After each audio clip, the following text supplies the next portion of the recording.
شروع اللہ کے نام سے جو نہایت مہربان اور بے حد رحم والا ہے۔ سورۃ فاتح دعا ہے۔ فاتح شروع کرنے والی کو کہتے ہیں، یعنی افتتاحی سورت۔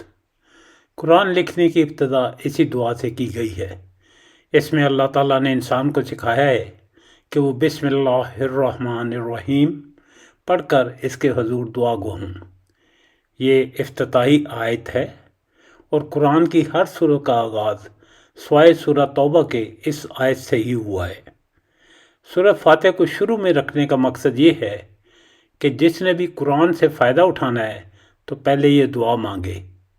انداز کلام مخاطب کو سکھانے کا نہیں ہے کہ وہ یوں دعا کرے، بلکہ اصل دعا قاری کی زبان پر جاری کر دی گئی ہے۔ ہر نماز میں قرأت بھی اسی سے شروع ہوتی ہے۔ سیدنا ابو ہریرہ رضی اللہ تعالیٰ عنہ سے روایت ہے کہ رسول پاک صلی اللہ علیہ وسلم نے فرمایا، یہی پوری سورت ام القرآن ہے اور ام الکتاب ہے اور سبع مثانی ہے اور قرآن عظیم ہے۔ ام الکتاب اس لیے کہ قرآن شریف کی کتابت اسی سے شروع ہوتی ہے اور ہر نماز کی قرأت بھی اسی سے شروع ہوتی ہے۔ اس کا نام سورہ الحمد بھی ہے۔ سورہ فاتح کا نام صلاۃ بھی ہے، اس لیے کہ نماز کی ہر رکعت میں اس کا پڑھنا لازم ہے۔ اس سورت کا نام الشفا بھی ہے۔ سیدنا ابو سعید رضی اللہ تعالیٰ عنہ نے جب سانپ کے کاٹے ہوئے ایک شخص پر اس سورت کو پڑھ کر دم کیا تو وہ اچھا ہو گیا۔ تب نبی پاک صلی اللہ علیہ وسلم نے ان سے فرمایا، تمہیں کیسے معلوم ہوا کہ یہ رقیہ ہے، یعنی پڑھ کر پھونکنے والی سورت۔ سورہ فاتح اور قرآن کے درمیان حقیقی تعلق دعا اور جواب دعا کا سا ہے۔ سورہ فاتح دعا ہے بندے کی جانب سے اور قرآن اس کا جواب ہے اللہ تعالیٰ کی جانب سے۔ یہ سورت اللہ تعالیٰ سے مناجات ہے اور اللہ تعالیٰ بندے کی طرف متوجہ ہو کر ہر آیت کا جواب عنایت فرماتا ہے۔ حدیث قدسی میں ہے جس میں نبی پاک صلی اللہ علیہ وسلم فرماتے ہیں کہ اللہ تعالیٰ ارشاد فرماتا ہے کہ میں نے نماز کو اپنے اور اپنے بندے کے درمیان آدھا آدھا بانٹ لیا ہے۔ اس کا آدھا حصہ میرا ہے اور آدھا حصہ میرے بندے کے لیے ہے، اور میرے بندے کے لیے وہ ہے جو وہ طلب کرے۔ بسم اللہ کی بے قرآن کا پہلا حرف ہے اور عربی قاعدے کے مطابق اس کا استعمال مدد مانگنے کے لیے استعمال ہوتا ہے۔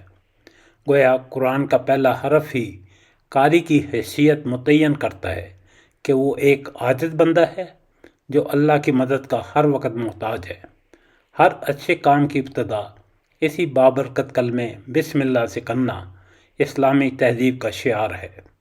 الحمدللہ یہ ثنا کا کلمہ ہے۔ اللہ تعالیٰ نے اپنی بہترین صفات پر خود اپنی ثنا کی ہے اور بندوں کو اپنی ثنا انہی الفاظ کے ساتھ بیان کرنے کا ارشاد فرمایا۔ الحمدللہ کے معنی ہیں کہ شکر صرف اللہ تعالیٰ کا ہے، اس کے سوا کوئی اس کے لائق نہیں، چونکہ تمام نعمتیں جنہیں ہم گن بھی نہیں سکتے اللہ تعالیٰ کی عطا کردہ ہیں، تو شکر اسی کا ہوتا ہے جو نعمتیں عطا فرمائے۔ رب العالمین، عالمین جمع ہے عالم کی، اس سے مراد تمام مخلوق کا رب کے پالنے والے، رب کے معنی پالنے والے کے ہیں۔ مخلوق خواہ آسمانوں کی ہو یا زمینوں کی یا زمینوں کے درمیان کی، ہمیں ان کا علم ہو یا نہ ہو، ہم اللہ کی مخلوق ہیں، وہی ہمارا مالک ہے۔ الرحمن الرحیم، یہ رحمت کی صفتیں ہیں۔ رحمان اور رحیم صرف اللہ تعالیٰ ہی کا نام ہے۔ یہ دونوں نام رحمت اور رحم والے ہیں، ایک میں دوسرے سے زیادہ رحمت و رحم ہے، دونوں میں مبالغہ ہے۔ اس کی رحمت ہے کہ اس نے ہمیں پیدا کیا اور اس کی رحمت کا فیض ہمیں مسلسل پہنچ رہا ہے۔ ابن مبارک رحمۃ اللہ فرماتے ہیں، رحمان اسے کہتے ہیں کہ جب اس سے مانگا جائے تو عطا فرمائے، اور رحیم وہ ہے کہ جب اس سے نہ مانگا جائے تو وہ غضبناک ہو۔ ترمذی کی ہدایت میں ہے، جو شخص اللہ تعالیٰ سے نہ مانگے اللہ تعالیٰ اس پر غضبناک ہوتا ہے۔ مالک یوم الدین، اس دن اللہ تعالیٰ کے سوا کوئی مالک، کوئی بادشاہ نہ ہوگا۔ یوم الدین سے مراد مخلوق کے حساب کا یعنی قیامت کا دن ہے۔